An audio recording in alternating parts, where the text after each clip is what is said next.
Yes, hello and welcome to the BFL Footy Show for another week, proudly supported by McDonald's Ballarat and also Ballarat Toyota. Shawnee, welcome aboard, mate. Thanks, mate. Great to be here. It's quite exciting. Definitely, mate. Finals, footy and netball, mates. No better time of year, I reckon. No, that's right. Sun's out. Finals footy around the corner. You can feel it in the air. It's a fantastic time to be alive. Exactly. Before we move into the finals games, mate, we'll look at round 18 from last week. We will, mate. In the footy, East Point 15-16, 106 defeated Bacchus Marsh 9-17-71.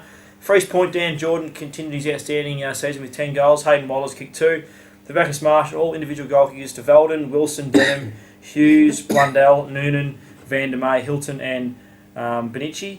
Better players for East Point, Dan Jordan, Jake Dunn, Bart Phillips and Martin Anderson. Better players, Bacchus Marsh, Michael Subin, Matt Denham and Reece Pickney. So good win there for East Point, Sean. It was, but with the last quarter they did it. They were only 3 points ahead of Bacchus Marsh at three-quarter time, and it was a 7-2 final quarter that got them over the line. And I suppose when you look at that final quarter, that's the kind of form they want to take into the finals this week. Melton South took on Darley on the weekend. Darley 24-16, 160 defeated Melton South 16-7, 103. For Darley, Jake Edwards kicked 5 goals, along with Harley Inglis, 3 goals to Dane Grenville. For Melton South, Matthew Sutton kicked 6 goals, 2 goals each to Dransman, Lawson and Christofaro. Better players for Darley, Scott McAllister, Drew Edwards, Nathan Jacqueline, Saul Grenville.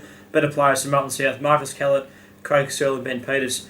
A good win there for Darley leading into the finals, mate. It was another big last quarter, and Darley have done that the last couple of weeks, which is good. They've shown they've been able to run out the game. Bigger story for Darley last week. The English boys returning to the side. Definitely. Brad's for the first time since breaking that ankle in round 2. Yep. If he can get up and going, he's going to be a big player going forward. For sure. North City took on Sunbury, probably the match of the round leading into last weekend's round, but North City blew Sunbury out of the water. North City 19-9, 123 defeated Sunbury 4-5-29. Sunbury had some key players missing. Goal kickers for North City. Derek Micallef continued his really good season, and what a recruit he's been. He kicked 5 goals, 4 goals to Mitchell Johns, and 3 goals to Sean Lyle. For Sunbury, Matthew Medcraft kicked 2 goals. Better players for North City, Jason McNamara, Aidan George and Tristan Carledge. Better players for Sunbury, Andrew Dahu, Matthew Medcraft and Brett Chambers. So I wouldn't read too much into this, Shawnee. Some key players for Sunbury to come back in this week. Yeah, but I still don't think they make 94 points worth of difference. I reckon that's a big psychological win for North City there. Obviously, Sunbury will say that they're not concerned. They had the players out. They were resting for the finals and everything like that.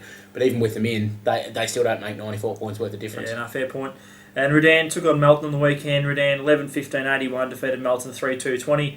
For Redan, Mitch Phelps has had a really good season as a small forward. He kicked 5 goals, 3 goals to Bretton Reardon, and all individual goal kickers for Melton, Tom Callan, Paul Davis and Liam Carter. Better players for Redan, Mitchell Phelps, Ryan Waite, Cam McKenzie and Gary Giampolo.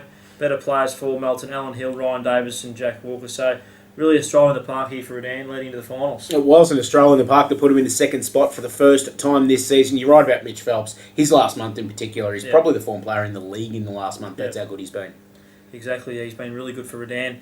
He's sort of one of those players that's, I suppose, losing some key experienced players out of the side the last couple of years.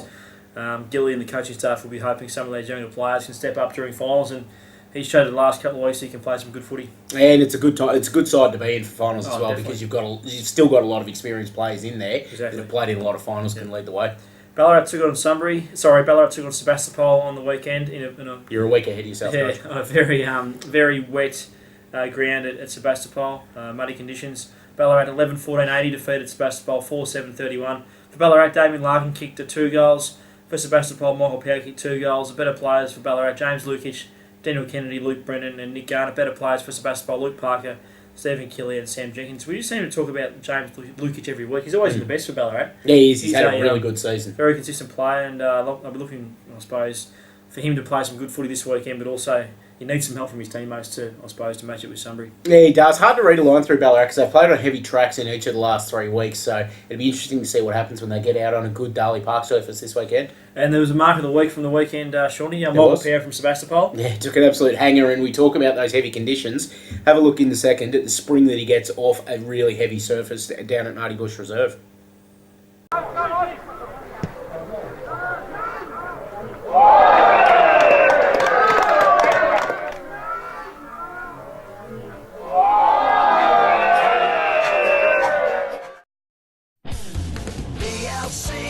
Tastes so good. The Ballarat Leagues Club has it all. Whether it's a fantastic meal in our bistro, a catch-up over coffee and cake in front of the open fire, or just a drink with friends in the sports bar. Proudly supporting the local Ballarat Football and Netball League, every visit to the BLC helps give back to the community. With fantastic theme nights every night of the week, BLC is the place to be. The Ballarat Leagues Club Bistro. Very good, Sean. He seems to have a knack of taking a good grab power. Yeah, he does. He's got a really good vertical leap on to him. Mate, just moving on to the netball from last weekend. East Point 42 defeated Bacchus Smash 10. Darley 35 defeated Melton South 20. North City 45 were beaten by Sunbury 51 in a really big clash. I'm sure these two sides will meet come finals time. Yeah, they might. And Melton 40 defeated Redan 33. And also Sebastopol, last game we'll look at, 44 defeated Ballarat 31. Haven't Sebastopol really improved this year? I think they've won 5 games for the season. Outstanding performance. Georgia Cairns done a great job there. So, I think they'll only improve as the years go by with her in charge. It's a really good stepping block for this year. Look, I'd nearly expect Sebastopol to push for a final spot next year. Such is the grounding that they've been given as a club this year, and the expectations now that B grade players know what they need to do to play A grade, C grade players know what they need to do to play B grade, and so on. Yep. Sean, just moving on to the weekend's games, mate. Yes, upcoming finals games. We'll look at the footy first. First game we'll look at North City v Redan. This is the qualifying final. This will be played at 2:15 on Saturday at the Eastern Oval. Big game, mate. Look, Redan have been in pretty good form of late, but North City have been the form side all year, so I don't think anyone could go past North City. Oh, that's right. Look, North City monstered Redan out here when they played them. When I say out here at Mars City Oval when they played them earlier in the season. Would have been a 100-point result, but Redan got some junk time goals in the last quarter, and it's a different story. They'll have some different players in. Ryan Waite didn't play that day. Brendan Peace didn't play that day as well. So some really big midfield options. But you'd think North City would start favourites. And Robbie Waters seems to think I suppose North City season starts now. I think for a side like North City who have dominated the season so much, I reckon 4 or 5 weeks ago they would have been looking forward to the finals. Yep, it's finally arrived now. They can obviously start the real stuff. And Eamon Gill at his press conference said that. They've got some key players that come back into the side. I think Grant Bell comes back into the side this week as well. So we'll have a look at what both the boys had to say. Very good. Yeah, it does, Pat. We've had a good pre-season, a good year, but as I said to you on the weekend, it all starts now. The real season starts now. We're coming up against a very good club in Redan. Season campaigns in the final series, and it's the next stage our football club has to get to. And we'll know, 6 o'clock Saturday afternoon, we're travelling. Yeah, look, there is. Against Sunbury 2 weeks ago, we had 2 players that didn't finish the game out. Grant Bell and David Horbury didn't play much. Belly didn't play much of the second half, and Horbury didn't play after quarter time. So Belly will definitely play, and obviously Brendan Peace will come back. Ash Barker will come back, and Lee Ryle. They're probably at the other end of the age bracket, and that simply didn't play at the weekend. They were pretty tight in the hammies. Heavy ground at the City Oval wasn't going to help them. So definitely we've got some selection headaches. Like I said, those young fellas that have been in the senior side have been playing reasonably good footy, so it always makes it tough. Very good, Shawnee. The next game we'll look at Sunbury v Ballarat. This is the first elimination final. This game we played on Saturday at Darley Park, starting at 2:15. Mate, I don't think you can go past Sunbury. I know they were pretty disappointing last week, but got some key players to come back in. Yeah, you're right. They've got some huge players come back in. I think they've made 9 changes to the side or something stupid like that. Yep. But don't discount Ballarat in this one. They're going in full strength for probably the first time this year. They get their first game on a dry track in plenty of weeks. And as Mark Nunn said at the press conference the other day, they're not scared of Sunbury at all. Yep, no, definitely. Mate, we'll have a look at what they have to say. We will. Very good. Don't really get intimidated. As a footy club, this is our 8th year in a row in the final series, so we've got experience being here. Yes, we finished 6th, so we know we're up against it. Playing the 3rd side, top 3 side, but intimidated. We don't get intimidated by any side we play. We still rate ourselves a chance to win the game.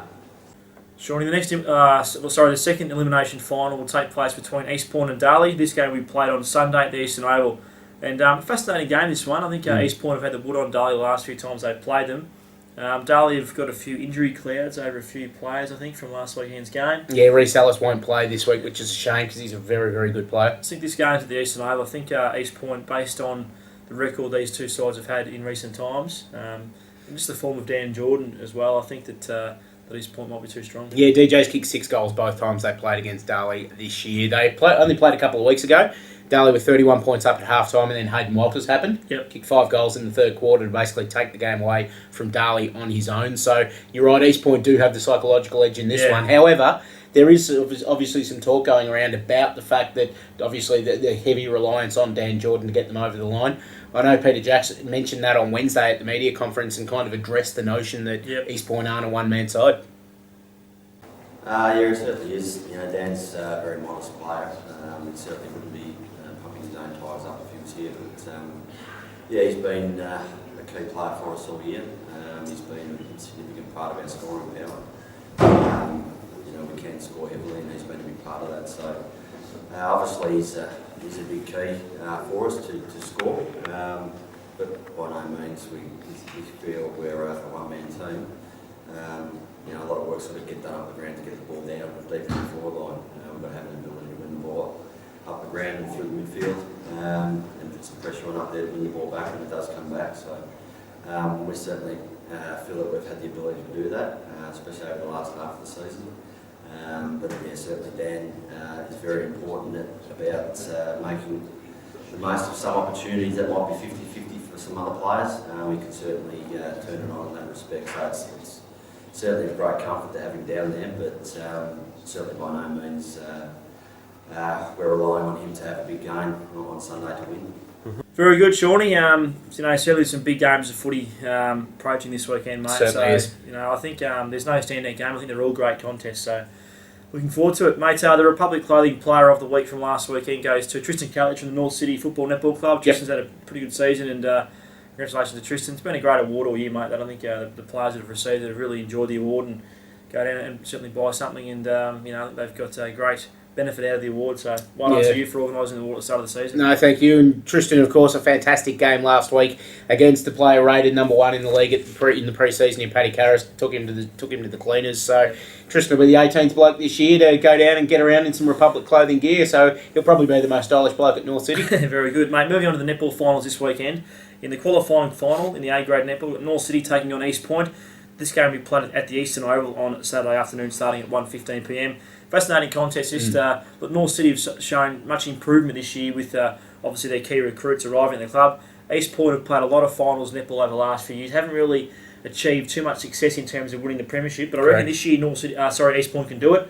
I reckon East Point can win this game on the weekend. I think they can too. Obviously, the only 2 games they've lost this year have been their 2 encounters against North City, but finals netball, they've got a lot of experienced players in that side, players that have played finals before, whereas North City, obviously the McCartan girls have played finals before with Lake Wendouree just about every season they've played seniors. Yep. Jordan Bibby's very experienced, but apart from that, the finals experience falls away a little bit, and in the cut and thrust of a final, I reckon that's where East Point might just get the standout. Very good. In the first elimination final, to be played at Daly Park on Saturday, we've got Sunbury taking on Redan. This game we played at 1:15 p.m. as well. I think Redan, look, their form has been up and down this season, even though I think they've still finished in a reasonable position on the ladder. I think they've played their best netball at times, and I think their best netball can challenge the better sides.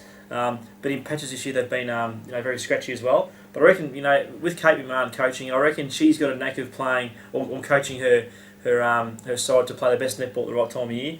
We've seen that happen the last couple of years, so I reckon Redan can win this on the weekend. It looks Sunbury about one of the most improved sides this season. There's no doubt about that. Kim Bailey's come in and transformed that side into a side that will be a perennial finals contender, but these are 2 teams that don't really care too much for each other, and we found that out at the press conference this week when Kate McMahon basically came out and said, I'm going to blow Sunbury out of the water this week. It's almost a perfect storm. 2 years ago we came in the underdogs and no one rated us and we walked away winners. The last year we came in, and I've got to be honest, we weren't cocky, but they just blew us out of the water because they were playing like we played the year before with nothing to lose, and it's really hard to stop a team that doesn't fear anything, and that's probably out of all of the years I've been involved in netball, it's always been my motto, just play without fear, just don't fear anything because nothing matters. And we've got the beautiful situation where we can go and do that. I suppose Sunbury have come with the expectation that they have quite a number of high-profile netballers, so they'll be expecting to win, and they will expect them to win individually and as a team. So I look forward to the challenge, and a challenge will be absolutely what it is. I'm expecting them all to be on their game, and my job is to just blow them out of the water, and that's what we'll do. Yeah, very good, Shawnee. We should obviously mention Sunbury. Look, a couple of years ago, they were scratching to get a side up. Yeah, they were. So, look, they've done really well. Phil Lithgow's done a great job as president of that club to not only focus on footy, but also netball as well. So. Oh, that's right. And full credit to everyone at Sunbury, Kim, Vanessa Lish, everyone involved in their netball that's got them up and running again. And Beck Lockett, with their captain, or Beck Anstey, I should say, with their married name, has been one of the players of the league this season, coming over from the Riddle District Footy Netball League. Very good. The second elimination final, Shawnee, will take place between Melton and Lake Wendouree. This game will take place on Sunday at the Eastern Oval. Lake Wendouree, we can't fault them over the last couple of years in finals. Melton, but these two sides obviously met in a grand final recently. Yeah. So, look, I'm sure Melton certainly want revenge, no doubt. But Lake Wendouree's finals form in recent times has been outstanding. I think Lake Wendouree can win this.